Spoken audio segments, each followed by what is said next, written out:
Le mage. Le mage. Le mage.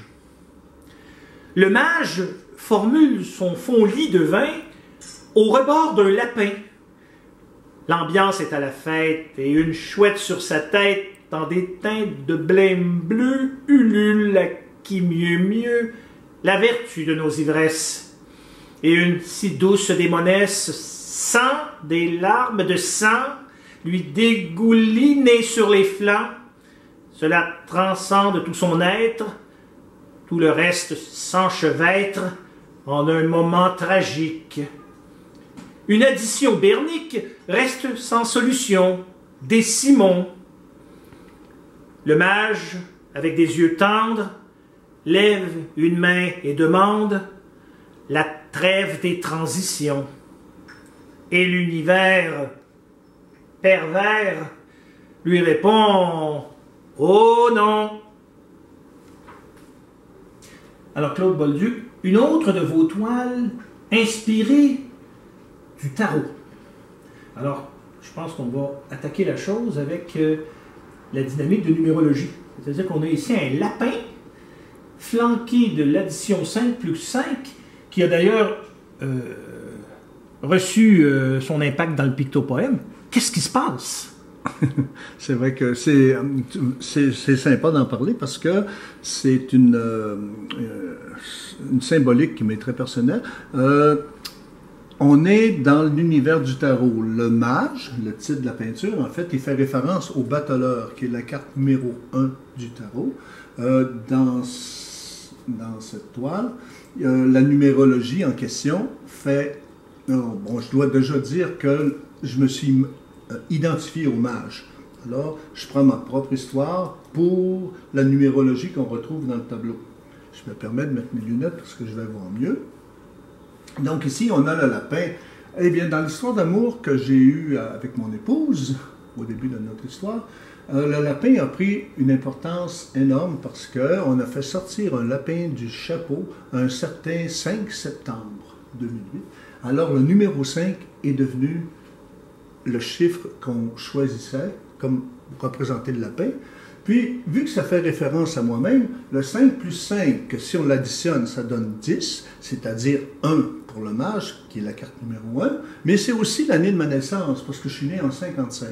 Un peu plus loin, on a d'autres chiffres. Ici, on a le 9 plus 1, qui donne encore l'addition 10, évidemment le 1 étant le mage, mais le 9, dans le tarot, représente l'ermite, qui sera d'ailleurs le prochain toile du tarot dont on parlera dans le prochain pictopoème dont on va faire l'éloge, ou pas l'éloge, mais en fait la présentation. Et on retrouve aussi, sinon, ici, un qui font référence au mage, mais aussi à ma date de naissance, qui est le 1er janvier. Alors, c'est pas par hasard que ces chiffres-là apparaissent.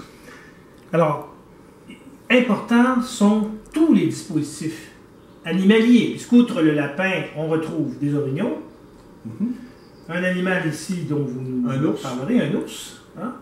Et cette chouette dont vous nous avez parlé dans Père Chasseur, qui est maintenant accompagnée d'un oiseau sur l'épaule. Qu'en est-il de tous ces animaux? Bon, c'est comme un bestiaire, quelque part, pour... c'est un bestiaire qui fait référence toujours aux autres cartes du tarot. Il y a toujours comme un rapport. Pour en revenir à la chouette, ben, on en a déjà parlé dans le pictopoème, la toile précédente, dans le Père Chasseur. Ça fait référence au troisième œil, qui est ici dans le front du mage. Et bon, la chouette étant l'oiseau de nuit, eh bien, la référence est là. Elle peut voir dans la nuit. Sinon, dans les autres animaux, on a une perdrix ici qui s'envole parce que c'est un animal que j'ai chassé quand j'étais plus jeune, que dans ma famille, mon grand-père, mon père, c'était un animal qu'on chassait fréquemment, comme le lierre, et qui est devenu le lapin dans cette toile. Sinon, on a un castor, c'était la même chose. C'était des animaux qu'on chassait régulièrement dans ma famille. L'ours aussi. Alors c'est tout. Puis l'orignal, évidemment, dont j'ai déjà parlé. Mais ici, l'orignal qu'il y a là, qui est collé après le mage, représente le côté sombre de l'être humain, donc du mage en l'occurrence. L'orignal devient Baal, la bête dans la Bible qui dévore des enfants. Alors, il dévore en même temps l'innocence, en fait, c'est le fait qu'en vieillissant, notre innocence s'envole, puis, etc. Puis vous m'avez parlé aussi de celui sur l'épaule. Ben ça, c'est comme un animal mythique un peu. C'est comme un oiseau atrophié, on pourrait dire, qui... le fait qu'il soit sur l'épaule, en général, dans ce que je fais, ça veut dire l'oiseau de mort. C'est presque toujours ça. Sauf que là, c'est un oiseau de mort qui est plus sympa que d'habitude. Habituellement, je le fais noir.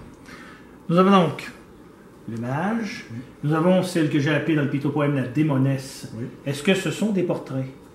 Le mage, si, parce que c'est un autoportrait, même s'il ne me ressemble pas vraiment, mais c'est l'idée quand même de que la représentation que j'ai voulu me faire.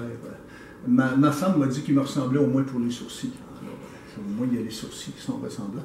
Sinon, la démonesse, ben, c'est comme